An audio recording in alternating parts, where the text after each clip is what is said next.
Hi, everybody. So we're going to wait for everybody to get in and get comfortable and get ready to finish up on this part two.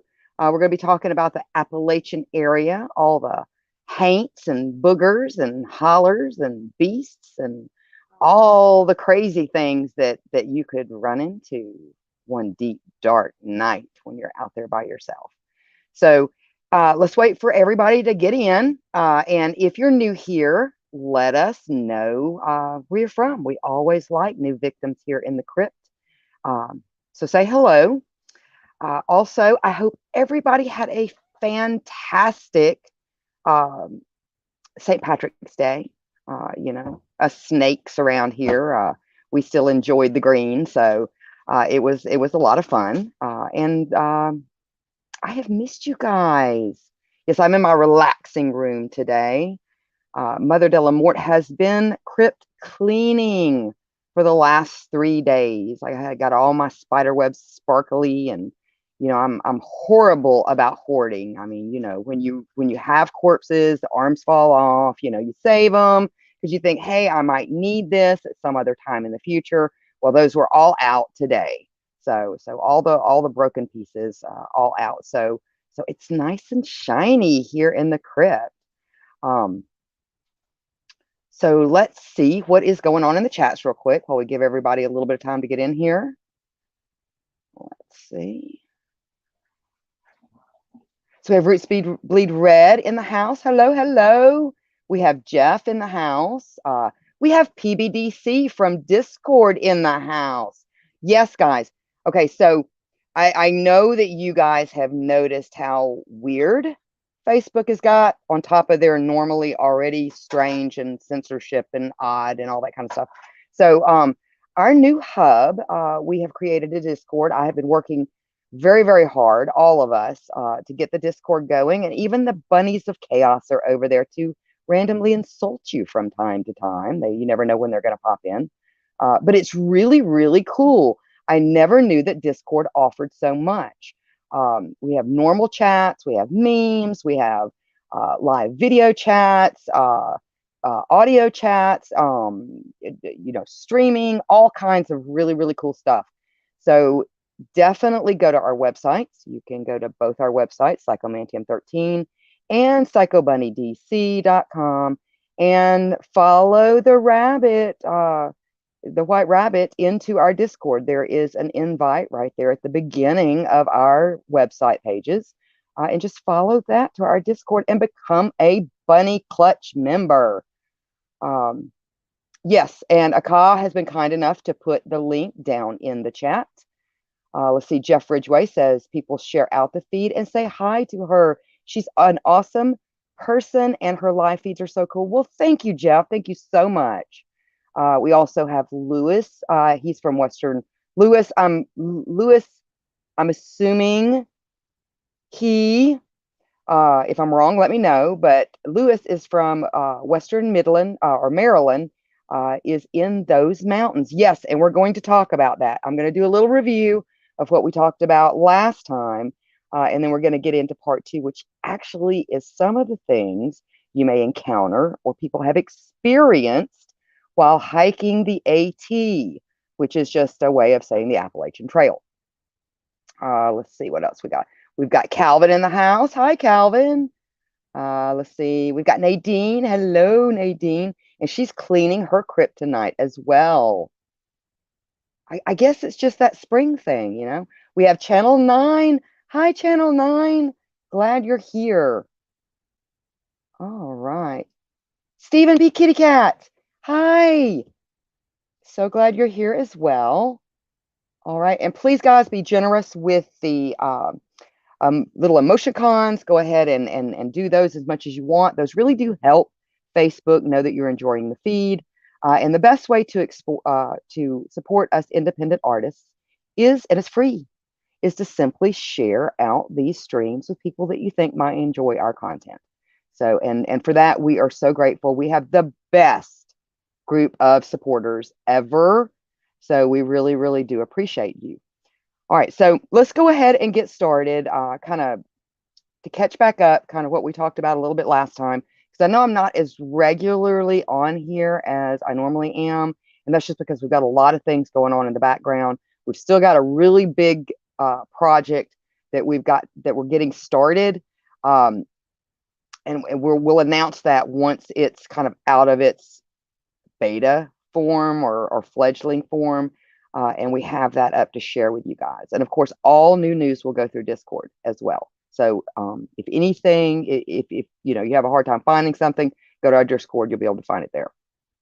All right. So basically, we talked about kind of the folklore of the Appalachian Mountains and the Appalachian Range. We talked about some of the indigenous and first people there, and some of the folklore that kind of came about from them. Some of the folklore that relates to like the haints and the spooks and the ghouls and all that kind of stuff that you can find throughout the region. But tonight we're gonna, like I said, we're gonna get more into what people have experienced or what you might yourself experience if you choose to be brave enough to hike either a proportion um, or the entire Appalachian Trail. So the consensus among scientists is that the Appalachian Mountains are the oldest mountains in the world. Now, back during the 1720s through the 1775, we had a lot of Scotch Irish people as well as other people from different areas, Germany and just a lot of different places that immigrated over here to the United States. And so it's not surprising that they found the Appalachian Mountains very, very similar to areas that they came from home. And one of those reasons is that the Appalachian Mountains, the Scottish Highlands, and the Atlas Mountains in Africa they're all from the same mountain range. Now, Central Pangea Mountains was a prominent mountain ridge in the central part of the supercontinent Pangea that extended across the continent from northeast to southwest. So when the continents broke apart, it basically took that range and kind of split it. They were all part of the same range originally, which I find extremely interesting, which kind of brings up a lot of thought if you're interested in like the Fae and things like that. Why they may not be exactly the same, but if you're like into stone tape theory and the Fae and different things like that, could kind of make you wonder if because these are from the same mountain range, if that's not why you have very similar stories. On top of the fact that you had a lot of immigrants that came from certain countries and things like that. So I find that really, really kind of cool. I find it really cool. So the Appalachian Mountains hide not only mysterious creatures, phantoms, and underground bases, but also anthropological mysteries as well. Now, in 1690, French traders slogging through the wilderness of southern Appalachia came across a very odd sight. The expedition hacked their way through the thick, nearly impenetrable underbrush to emerge into a clearing that had a town of neatly lined up log cabins that was populated by olive-skinned people who had European features, beards, light-colored eyes, and hair, and who spoke a strange, broken form of Elizabethan English. The French explorers became convinced that they had found a group of displaced Moors who had colonized the New World, but the find was more or less dismissed and forgotten about. Now, over the years, further reports trickled in from the native people of the area describing mysterious light-skinned people with strange customs living deep within the wilderness. But none of these tales were taken seriously and were mostly seen as folklore or superstition. It wasn't until nearly a century after the French expedition's find that this enigmatic tribe would be stumbled upon again, this time by a Frenchman by the name of John Xavier in the Newman's Ridge region in upper to East Tennessee. Once again, the village had a distinct European feature and spoke a they spoke a form of broken English. They called themselves the Portugee or the Melosians and referred to each other with Anglo surnames. When asked of their origins and ancestry, they were unable or unwilling to reply. A mystery made more confounding by the tribe's lack of any written record and general aversion to discussing such matters. Let's see, Anaka says, hey, y'all, we got the nightmare clowns in the house. Hello. Yes, go check them out. So where were they? Okay, so they were very, very private people, and they didn't really discuss, any type of like ancestry or origins, and they didn't write it down either. Now, much to the surprise of the explorers, these Melosians got along peacefully with the other native tribes of the area, which were notoriously hostile and otherwise to other, settlements and things like that. The other natives seem to see them as mostly a curiosity. Now, this particular group of people, sometimes called the Lost Tribe of Appalachia, the Melosians are people of mixed ethnicity who claim varying degrees of Portuguese, Turkish, Moorish, Arabic, Jewish, American Indian, and African descent. Typically, the term Melosian refers to people from eastern Kentucky, southwestern Virginia, eastern Tennessee, and southern West Virginia, according to the Melosian Heritage Association, or the MHA. But related mixed ancestry populations also include the Carmel Indians of South Ohio, the Brown people of Kentucky, the Guinness of West Virginia, the Wesorts of Maryland, and the Natticoke Moors of Delaware, the Cubans and the Portuguese of North Carolina, the Turks and the Brass Ankles of South Carolina, and the Creoles and Redbones of Alabama, Mississippi, and Louisiana. Now, most families in Appalachia have some roots, or have some Melosian roots, although many aren't aware of them. Now, here are some of the characteristics, and they sound absolutely beautiful. They sound like just really a beautiful people. Now, the physical characteristics of the Melosians, the physical evidence may be the most telling. Their traits include dark hair and skin with light-colored eyes, stark contrast in skin and hair color within a single family. So you can have, different variations within a single family.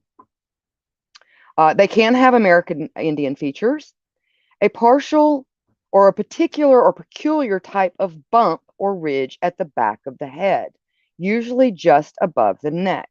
Now, that is known as the Melosian bump. So, yeah, feel back there. Especially if you're from that area, do you have a Melosian bump?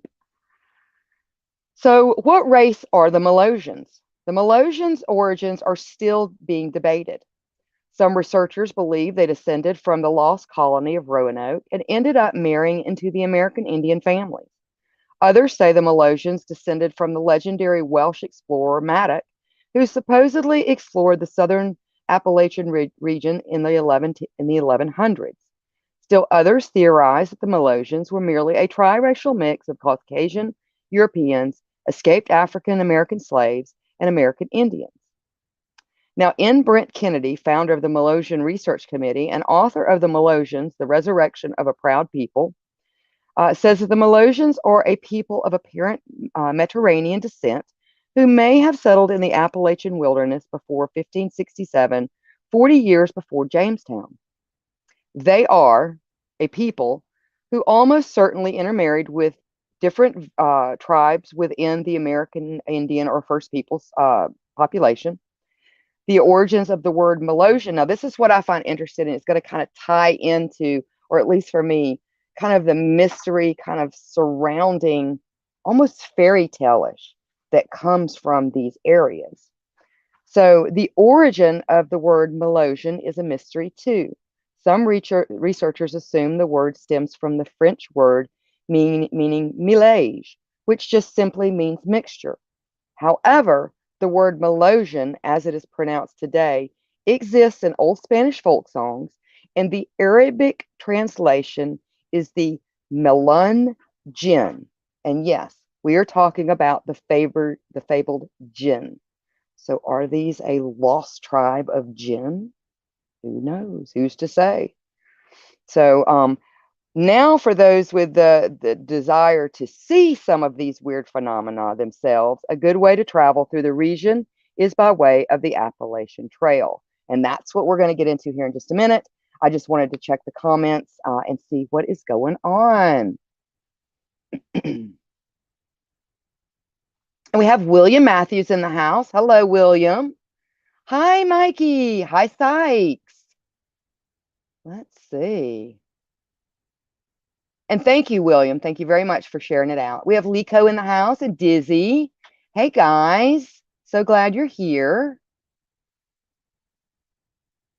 Let's see. And then Calvin says, if you're hiking the Appalachian Mountains and hear banjos, run. Well, Calvin, banjos might be the least of your worries when it comes to hiking the Appalachian Trail.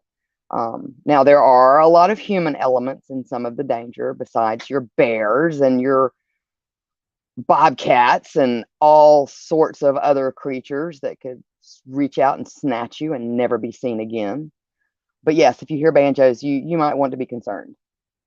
Hi, Henry. How are you? All right, let's see. And so Lewis says, I'm on the lower eastern shore. And Sandy, she's from Richard, Missouri, aka the Ozarks. Yes, and the Ozarks are a part of the Appalachian Ridge or group of mountains. Yes, go through a lot of them when you do the hike throughs. All right. Okay. So, like I said, if you desire to see some of these things for yourself, then you can travel the region. You can do day trips. A lot of the federal and state parks, a lot of times, will incorporate sections of the Appalachian Trail into some of their hiking trails. So you can actually, if if you're from this region or roundabouts, you kind of know what I'm talking about. It's very easy to find offshoots or on ramp, should I say, to the Appalachian Trail.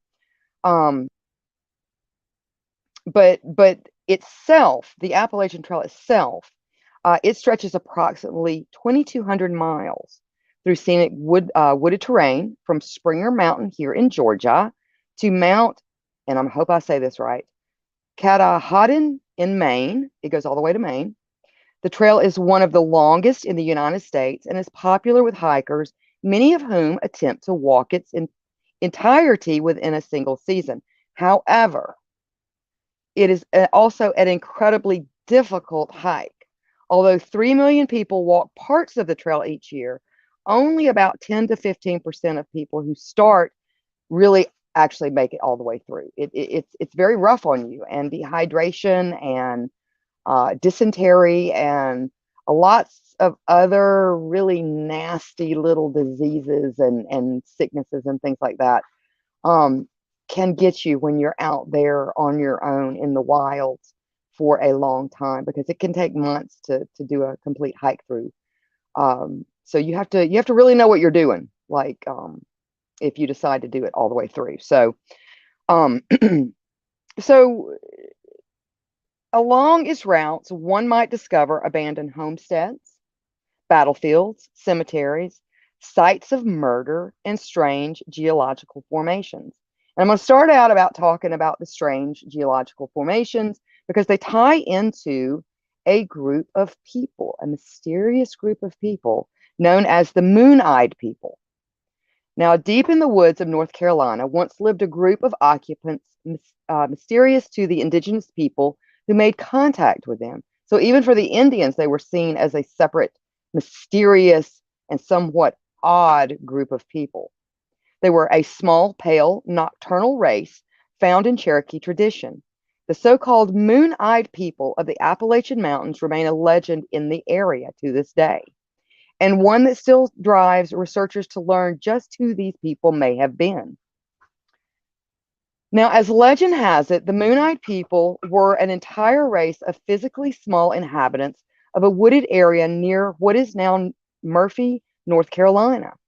With pale white skin and bearded faces, their large blue eyes were said to be so sensitive to the sun that they were only able to operate by the light of the moon, hence the name moon-eyed people. Various tales have been told over time, both ending in the expulsion of the mysterious clan to a life lived underground. Now, one legend finds that the Moon-Eyed people, driven from their home by the Creek tribe from the south, the story goes that the Creek waited until the light of the full moon because even too bright for the nocturnal cave dwellers to face, ambushing them in their weak moment. And so basically, in order to like ambush them, even though they still kind of had to wait until it started getting darker. But they were driven from their homeland into parts unknown. Another account sees the Cherokee people themselves fighting the Moon-Eyed people towards the west, to what is now Tennessee. And a more recent theory speculates that the Moon-Eyed people may have sought refuge further north in what is now West Virginia. And then you have to ask yourself about Mammoth Caves.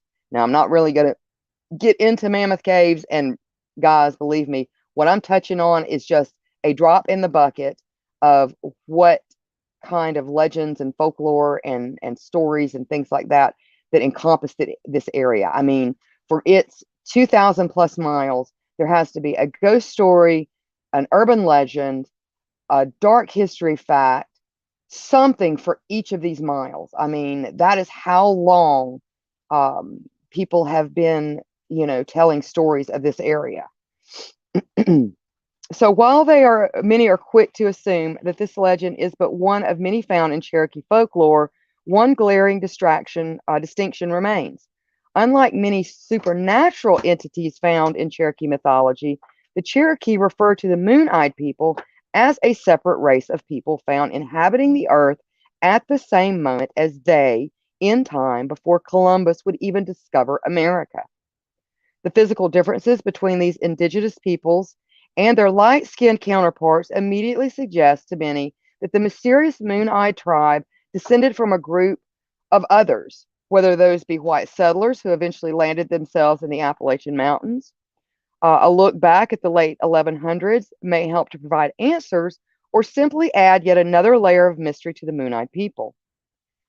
Now, according to a 16th century manuscript published by Welsh antiquarian Humphrey Llewellyn, a Welshman in the name of Prince Madoc, was believed to have sailed from Wales across the Atlantic to what is now Mobile Bay in Alabama in the year 1171.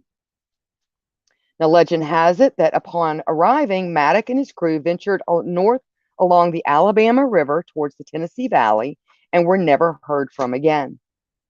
Years later, early explorers discovered a unique tribe of Welsh-speaking Native Americans known as the Mandane, who, with lighter skin and a language reminiscent of Welsh, were believed to be direct descendants of the Madoc expedition. Now, whether they were, in fact, the first white settlers to reach the shores of the United States or not, details of their inhabitation may possibly remain along the rivers traveled and the mountains they supposedly called home. Now, mysterious mounds and rock formations remain in the expanse of the Appalachian Mountains, all without a doubt man-made. A soapstone carving of conjoined figures remains on display at the Cherokee County Historical Museum, and although its physical presence can be witnessed in plain sight, the mystery behind its formation remains even after all this time a mystery. Believed to be the centuries old, the effigy was apparently carved out by the tapping of another rock, eventually revealing a two-headed figure with round eyes too large for their face, hence the Moon-Eyed people. Although found in Murphy, North Carolina in the early 1840s, the figure believed to depict the Moon-Eyed people themselves only recently went on display for public viewing in 2015. So let's see what's going on in the comments. And I think what we're going to do is we're going to take a short break here in just a moment, and then we're going to actually get to what you might encounter on the trail itself. So I wanted to cover a little bit more of that because, like I said, it was kind of rollover from last feed. Some information I wanted to give you on kind of just the background of the Appalachians. We're going to get into the spooky stuff here in just a moment. Let's see what's going on. Hexus, hey! All right. Hi, Alan. How are you? Oh, my word. That's funny, Alan.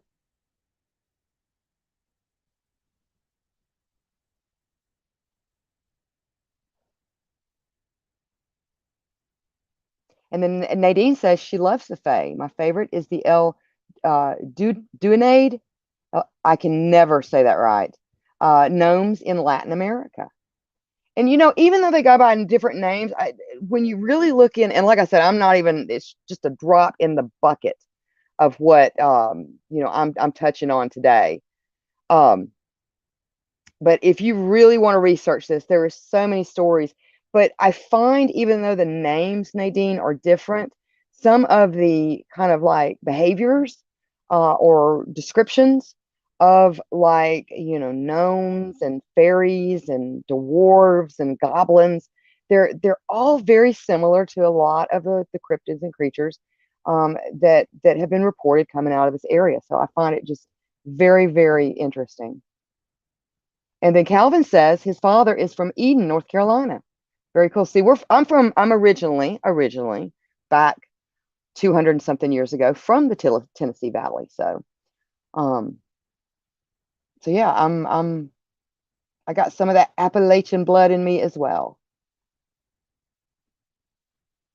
And then Hexa says we've got the Pacific Coast Trail here that starts in the Mojave and ends way up in Washington. If you're going to hike, you have to start off early in spring, and that's how you have to do the Appalachian Trail as well, Hexas, because you definitely do not want to get caught a lot. Well, you don't want to get caught in like really cold blizzard environments because that's what you're going to kind of deal with if you're going from south to north. Now, a lot of people wind up going from north to south just because of the way the seasons are.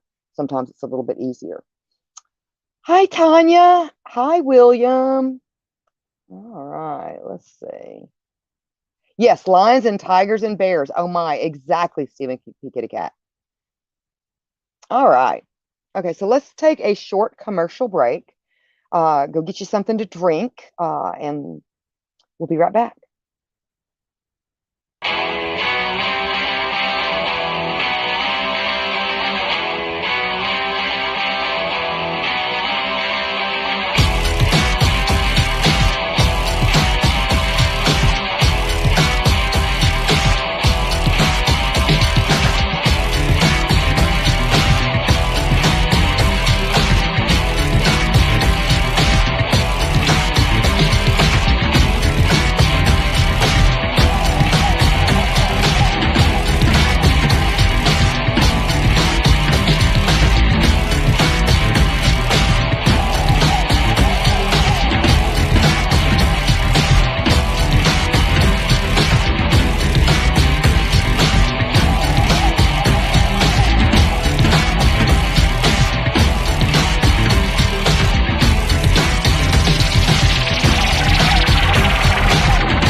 And we're back. All right, so let's get into the spooky stuff. The spooky stuff.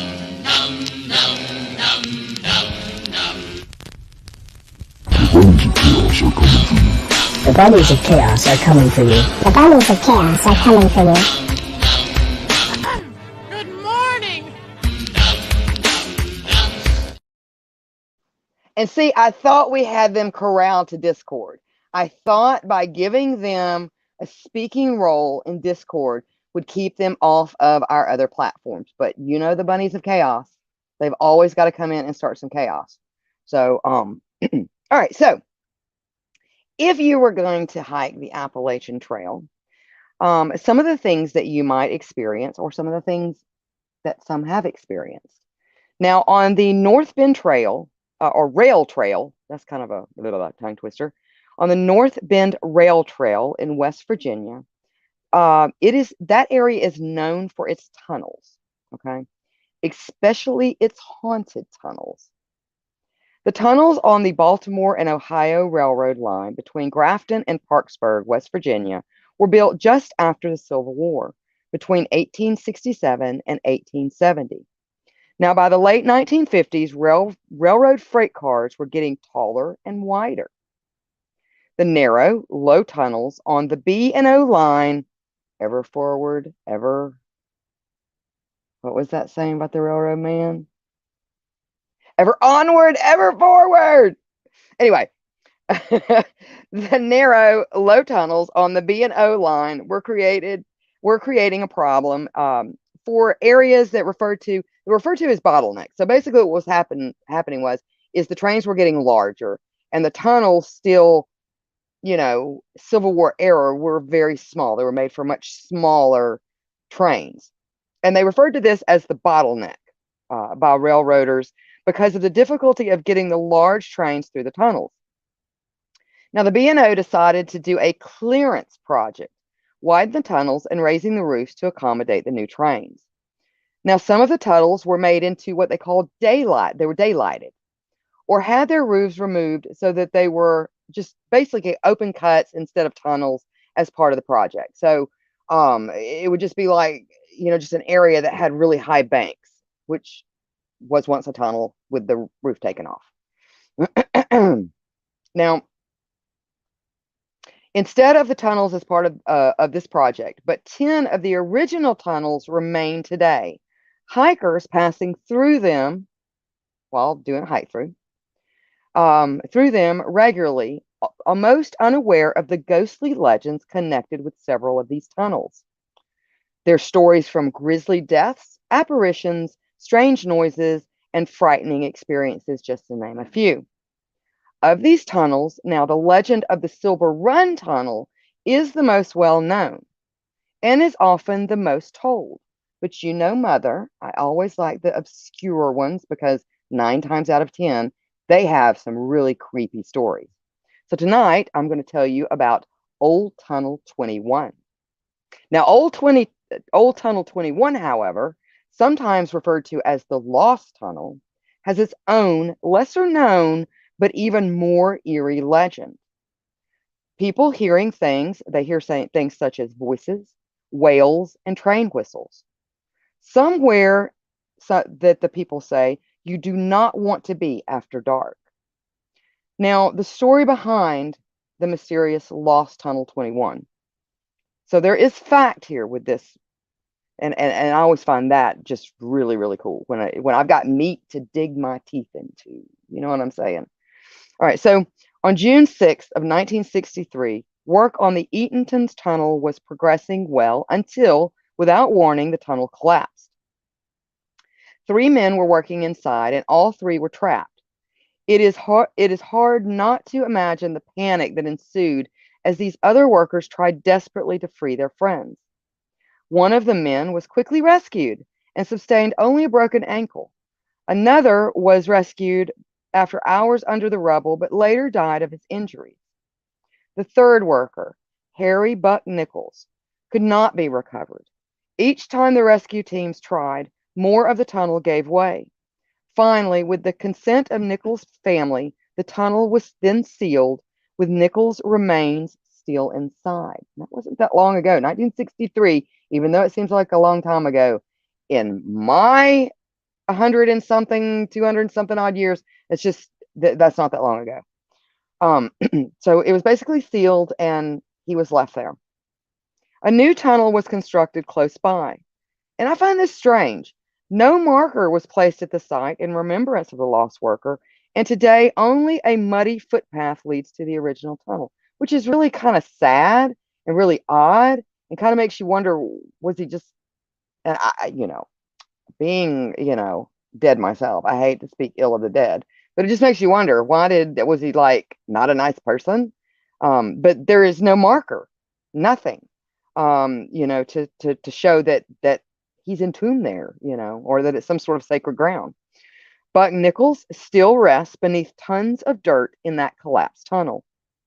Now, Dave Tabler writes from the AppalachianHistory.net, most hikers trekking North Bend Rail Trail will pass through the new tunnel, unaware of the tragedies that occurred so close by. But a few may feel the hair rise on the back of their necks and perhaps hear the whispering voices of the ghostly inhabitants of Old Tunnel 21. So, yeah, I thought that was kind of interesting. So let's see what's going on in the chat. So we may run over just a little bit. So I hope you have your popcorn and stuff. It might have a ghost train.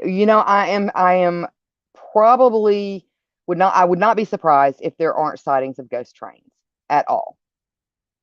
Let's see. At all sites. Let's see. Eaton Tunnel, the Eatington Tunnel. Yeah, the Eaton Tunnel. You go in there and you eat stuff. What about old number 7? Ever onward, ever forward. And to understand what we're talking about, guys, if you like anthology horror podcasts, you have got to go check out. I'm gonna do a shout out because they're just absolutely amazing. And I am not a big one on anthologies like fiction. I like dark histories and things like that have that meat that you can bite into. But go check out Old Gods of Appalachia. Oh my word, it is so good. Ever onward, ever forward. Yes. Yes, Hexus is our resident demon, and he's been around a long, long time. I think the Rolling Stones even wrote a song about you, didn't they, Hexus? And then let's see, Mod at Psychomanteum. Oh, Hexus, I'm sorry. I've rode the rails, made a deal with a sharp-dressed gentleman once.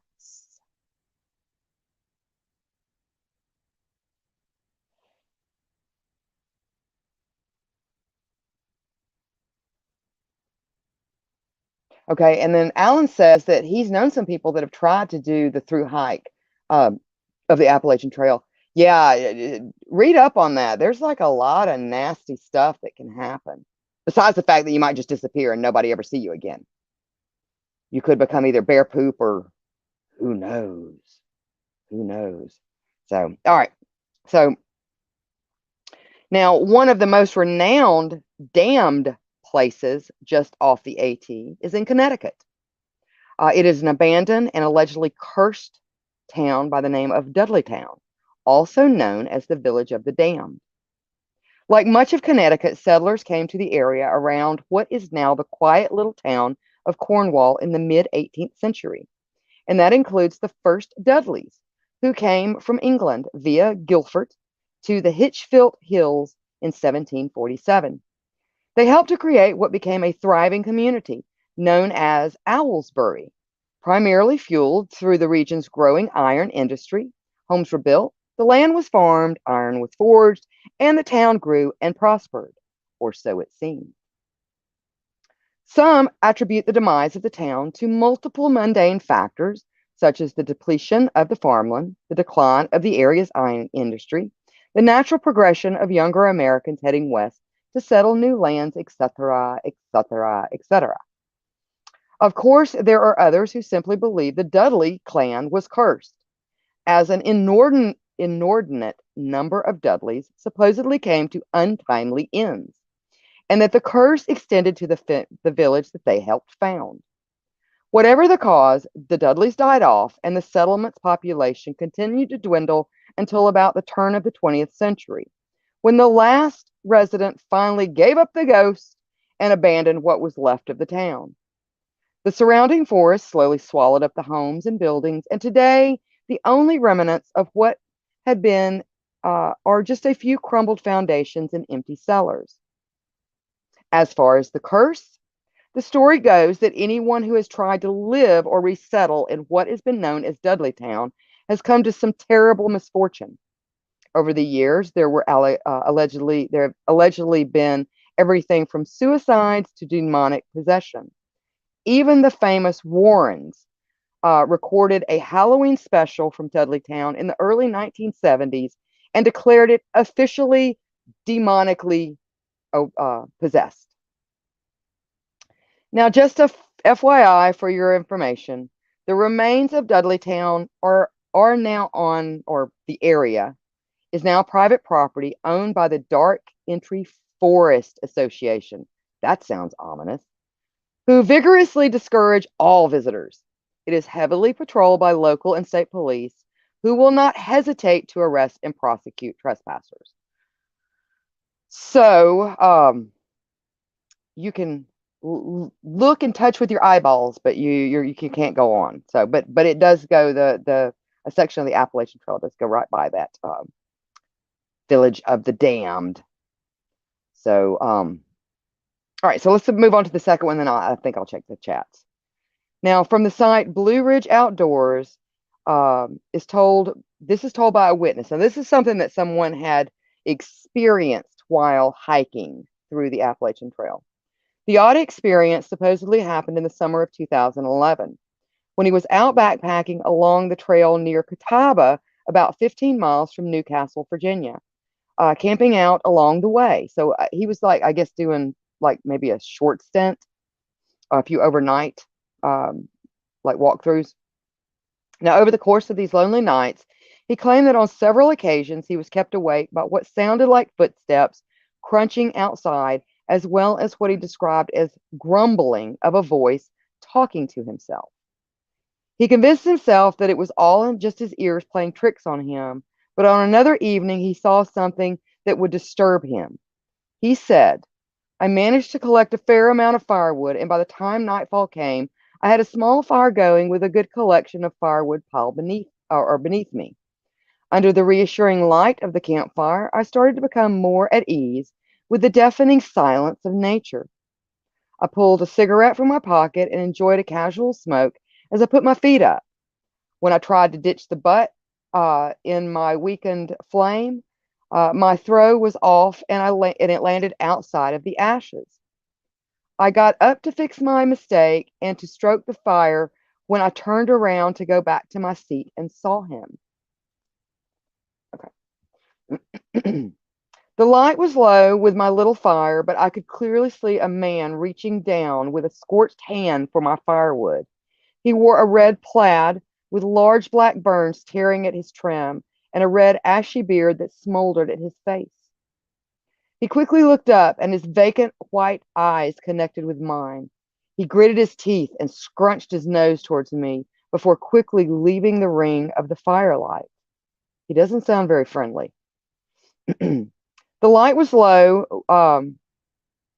ring of my firelight. I was shocked. I have never experienced a fear like it. I fell right onto my butt next to the flames. I looked out onto the forest and saw nothing but dark shadows and unclear objects. A blank wall of nothing, of everything. I didn't know what to do. I didn't even yell with no one to hear me but him. So I did what every red-blooded American would do. I packed up my things and got the hell out of Dodge. Now, he kept on until dawn, continuing on his rush to get out of there for hours before he grew tired and stopped for a moment. He did not seek sleep, but sleep did eventually find him. It's really hard on your body doing these hikes. He would awaken 3 hours later when his journey of the bizarre would continue. He said, I woke 2 or 3 hours later, for the sun had dropped down considerably and a funny smell filled my nostrils. I blinked a few times. When the funny smell persisted, I shot off my back and my heart beating to the sound of something troubling. What I saw was my tent, or what remained of my tent, for now the only thing left standing was the tent poles that dripped with oozy leftovers of my tent body. A bubbly layer of melted green plastic lay beneath the poles, with a steady gray smoke still rising from the mess. I got up and felt the weight of the skies fall on my head. For a moment, I was sure I'd woken up into a terrible nightmare. Without contemplating it much further, I grabbed my water bottle and ran through the empty pasture. By the time I made it to the gravel road, I was out of breath and dripping with sweat. I hastily chugged from my water bottle and wiped my mouth. Down the road, I could see a vehicle parked in the dust. I staggered forward with my hands on my sides and soon realized it was a sheriff's sedan. And for the first time in a long time, I couldn't have been happier to see a law enforcement vehicle. When I got closer to the vehicle, I noticed that it was parked outside the remains of a charred house, nothing standing but the mailbox out front. On the way into town, I didn't tell the officer about my experience, being afraid that he might think I escaped from the loony bin, and instead asked him about the burnt down house he had been parked in front of. The sheriff explained to me that 4 days prior, the same day I had started my trip, the house had burnt down. They had no known cause, but there were indications of arson. Two daughters, a wife, and her husband were all in the house when the fire started, and none of them made it out. Real tragic stuff, the sheriff said. As he retold the story, I could only shake my head with my bottom jaw hanging low. So we're going to get into one other one, and then we're going to talk about some murders. Yeah, one other one. So let's see what's going on in the chats real quick.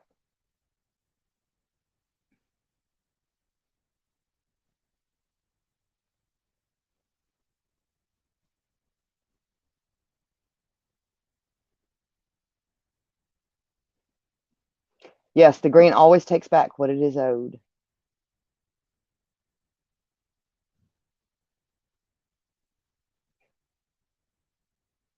And then Alan says, I don't want to tear anything down on haunted ground and then use it, right? Oh, not at all. Hi, Wiggles. And then Alan says, we have some haunted tracks around here. There was a train crushed and a lot of people died. They tore the bridge down, but they say sometimes people hear the crash. I would be very interested to know what county you're in, Alan. Are you in Blount by any chance? I think it's called Blount. Because I did a feed on areas, I think, that are near you, if I'm not mistaken. And there's a lot of creepy stuff, a lot of activity in certain areas of your state.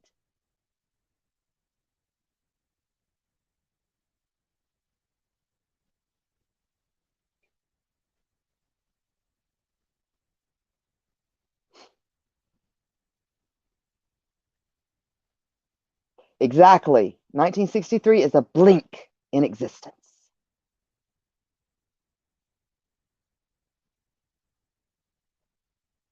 All right. Okay, so let's get to this one. Let's see. Actually, we've got two. All right, so, but they're both really short. So in May of 1972, a hiker saw a ghost from another time. The hiker was walking alone and noticed a heavy ground fog had started to surround him, which is not unusual up in mountains. He looked up and saw a person walking with a heavy coat and a wide brimmed hat. The man slowly staggered about, looking at the ground as if he was looking for something he had lost. The man started walking towards the hiker, still looking down at the ground, so the hiker moved to avoid him. When they were close to each other, the man suddenly looked at the hiker, who instantly became afraid of the man's cloudy, blue, dead eyes staring straight through him. He was also shocked to realize that the man's clothes all seemed to come from a different time period, which brings back, like, what time? Not time loops, but where they kind of cross the time streams, kind of cross each other. Or was it a ghost? I don't know. A lot of weird stuff. The hiker tried to say hello, but the man did not respond. After the hiker walked a little distance, he turned back only to discover that the man had completely disappeared. Now, in 1988, a man was hiking along the trail when he underwent an awful experience. This is a little bit more serious, perhaps more frightening than a ghostly encounter. He was hiking on the trail when he noticed a bright light coming from the forest next to him. Not wanting to bother anyone, he didn't investigate, but set up camp somewhere close by. And mysterious lights those seem to be reported a lot in this area too. So it's kind of like, I'm just going to pretend like that's not going on and just pitch my tent and ignore it. Now he woke in the middle of the night to find a man standing over his hammock. Startled, the man quickly fled and yelled to unseen people that the hiker was awake. The hiker was terrified and quickly packed up to put as much distance between himself and whoever this was. Now, a few days of nonstop hiking finally allowed the hiker to relax a little bit, but that night he was sleeping in his hammock again when suddenly he was cut down wrapped up, and dragged away. He was beaten mercifully while the people shouted at one another as they were preparing something. Luckily, the hiker was able to cut through the hammock and escape. Even though he made it back to civilization, police inquiries to find the people who kidnapped him came back with nothing, so it was never solved. It was never solved. Now, since 1974, there have been 9 murders near or on the AT and 2 attempted murders, some involving serial killers. Now, these are the ones that they know of that they have documented. And like I said, there's the 9 are really interesting. Some of the disappearances are super interesting. That kind of bring to mind kind of the missing 411 stuff. So yeah, all you got to do is Google it, and you can find all kinds of information. I'm pulling from kind of the 2 most well-known murders of people while doing a hike through on the Appalachian Trail. Now, James Lewis Jordan, 30, approached a group of 4 hikers somewhere in the Jefferson National Forest in West Virginia on the evening of May 10th, 2019. For several weeks, Jordan himself had walked the Appalachian Trail with his dog, Felicia. He called himself the Sovereign, the captain of the hit squad, and when he looked into the eyes of the hikers he encountered, he seemed very far away. The 4 hikers on the trail said that Jordan was playing his guitar and singing and acting disturbed and unstable. Later that evening, the 4 friends set up a camp a few miles from where they had first met him on a site in Wythe County, Virginia, near Mount Rogers National Recreation Area. Jordan appeared out of nowhere and began threatening the group, saying that he was going to pour gasoline on their tents and burn them to death.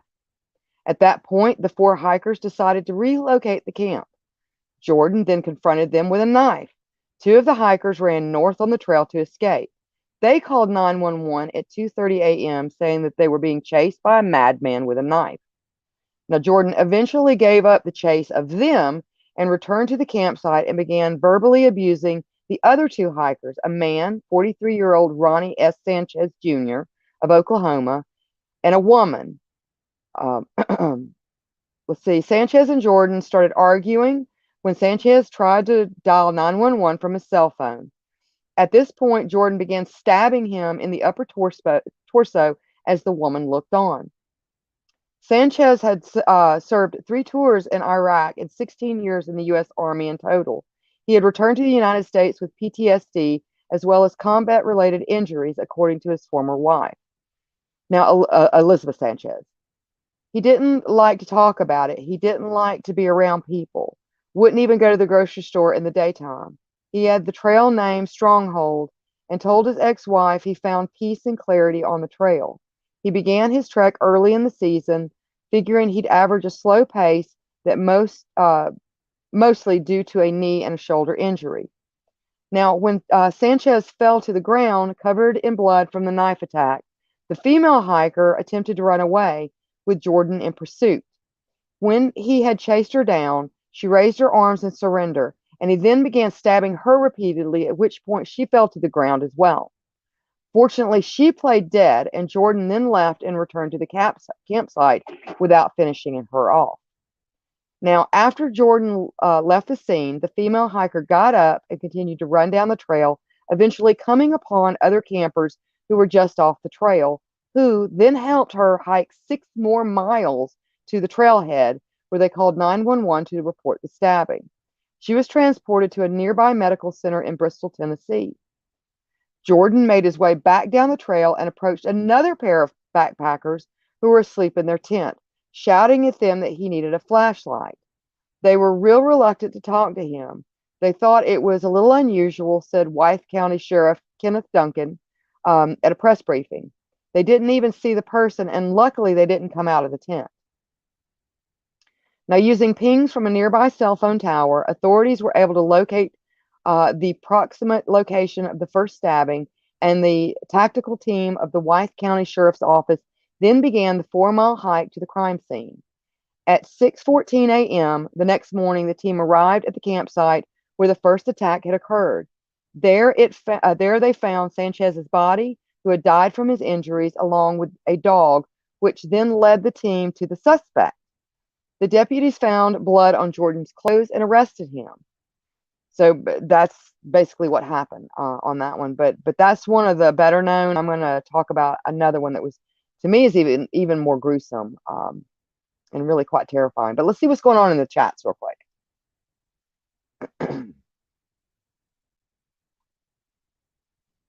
Yeah, I'm gonna pour gas on your tents, right? And then Alan says no one has weapons on these trips. I'm not going into the woods without weapons. Um, well, let's put it this way, okay? Mother would have a weapon, but there could be, and this would be something that would need to be researched, there could be issues with transporting weaponry over state lines because you go through so many states. Some states will allow you to do that.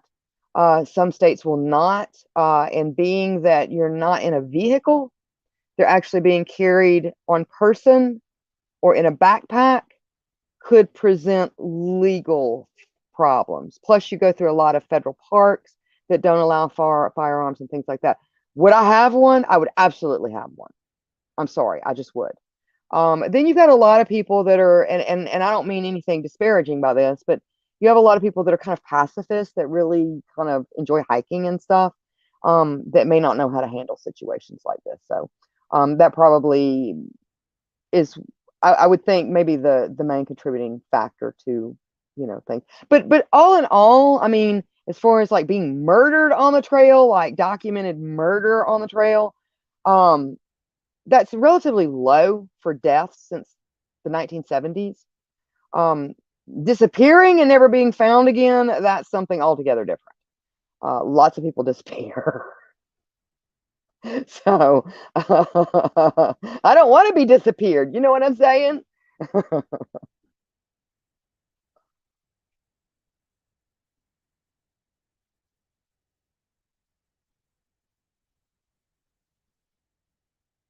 Oh yeah, the Appalachian Trail's got the 411s too. Matter of fact, there's a terrifying story about a little boy back during the 1960s that up and disappeared in Caves Cove near the Smoky Mountains. So yeah, there's a lot of missing 411s related to that area. So all right, so we're going to talk about Jeffrey Hood, 26, of Signal Mountain, Tennessee, and Molly LaRue, 25, from Shaker Heights, Ohio. Now, they had met in Salina, Kansas, at a church-sponsored program for vulnerable young people.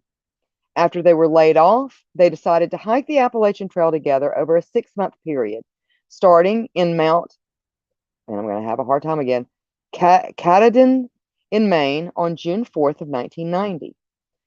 Jeffrey's trail name was Clevis, and Molly's was Nilgen or Nalgen. On September 11th of 1990, they had hiked to Duncannon, Pennsylvania, and stayed in the trailside Doyle Hotel, not far from the halfway mark of their trip. Most nights they stayed in their tent or in one of the communal trail shelters, which there are a lot of trail shelters that are too far removed from kind of like the public or civilization, that you can, some are open shelters, some are like what you would assume is like almost like a little cabin. But they would either sleep in their tent or in one of the communal trail shelters. So that was a treat for the couple when they would find one of these, like really like with a trail shelter that had a door on it. It wasn't an open one. Now, on September 12th of 1990, Jeffrey and Molly headed back onto the trail, making it as far as the Thelma Mark shelter near the top of Cove Mountain. It was a 3-sided lean-to around 30 feet from the trail, surrounded by trees. So this was an open one. All right. So early on the morning of September 13th, the couple was asleep in their sleeping bag and were attacked. Jeffrey was shot 3 times at about a 4 feet range with a 22 caliber pistol to the head, back, and abdomen. Forensic evidence after the event showed that Molly was tied up with a rope looped to her neck before she was raped and stabbed to death by slashing her neck, throat, and she was stabbed in the back 8 times with an 8 3/4 inch double-bladed edge blade. So she was basically hogtied. Is what was done to her. They were found later that day on September 13th by Cindy and Brian Bowen. They were AT hikers who used the trail names the Lone Moccasins. They were looking to use the shelter that evening. Molly was face down in a pool of blood with her hands tied behind her back, and Jeffrey was partially naked with a white shirt in his hand. The Bowens headed back to Buchanan, the closest town, to report the crime to the authorities. Now, a man had been seen in the area near the site of the murders that had been seen carrying 2 Marlboro gym bags. He had been wearing jeans and work boots and was described as not looking like he belonged on the trail. Now, on September 21st, 2 hikers saw another hiker on the AT that was wearing Jeffrey's backpack and boots. They reported him to NPS, and he was apprehended as he tried to cross Harper's Ferry, West Virginia, around 8 p.m. The man arrested was confirmed to be wearing Jeffrey Hood's backpack, boots, a watch, and was carrying the 2 murder weapons, the knife and the .22 caliber Winchester pistol. It was the weekend that Jeffrey and Molly had planned to meet their parents in Harper's Ferry, which is just kind of weird, to celebrate their halfway mark of hiking the Appalachian Trail. They had also hinted at something else during one of their phone calls home, and their families thought that it might be an engagement announcement. Now, the man that was detained by the police said that he was David Casey Horn. He was questioned and said that he was from Loris, South Carolina, which was not true. The police determined that David Horn was actually Paul David Cruz, who was an ex-Marine, and they had a warrant out for his arrest in Florida. He had been on Florida's most wanted list since 1986, when he was indicted for the murder he committed in Bartow. So he'd killed a few people, I do believe. So he was caught. He was taken to trial, and I do believe that he just got life in prison, imprisonment. And there's another one, I can't remember the names of the people, but he actually murdered some people, went to jail, was released early on parole, went back to the roundabout same areas and tried to murder 2 fishermen. Luckily, they survived, and he eventually went back to jail for life. But yeah, all of the murders that I found related to the AT were really they were interesting. And it's usually somebody coming out of nowhere and just not acting right, you know. So let's see what's going on in the comments, and then I'm going to wrap it up with this last story. All right, Wiggles, have a good night. Stephen P. Kitty Cat says, pacifist gun owners all taste the same to a grizzly bear. This is true.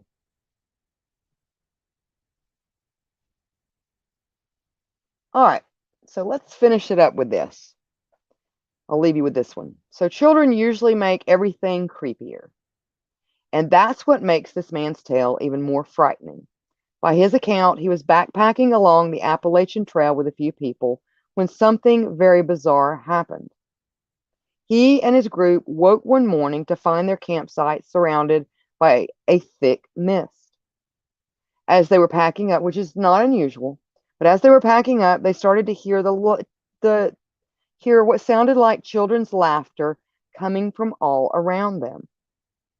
Once they were done packing up, a group of children led by one parent walked out of the mist and started to walk past the group. The kids asked the backpackers where they were going, and someone responded that they were hiking the Appalachian Trail. The kids started to laugh, and one said, "This isn't the Appalachian Trail," and kept walking. Throughout the day, the campers could hear the children giggling all around them. So I'll leave you with that. Wish you pleasant nightmares. Hope you have a great rest of the week. And I will be back. I will be back. Not sure when, but I will be back. But you can find me on Discord, and you can find us here on Facebook and YouTube. Pleasant nightmares, everybody. Bye. This is Mr. Applewhite speaking. There is nothing wrong with your device. Join me here on Psycho Bunny DC. delightfully dreadful consternation of horror content. Turn head and free your mind.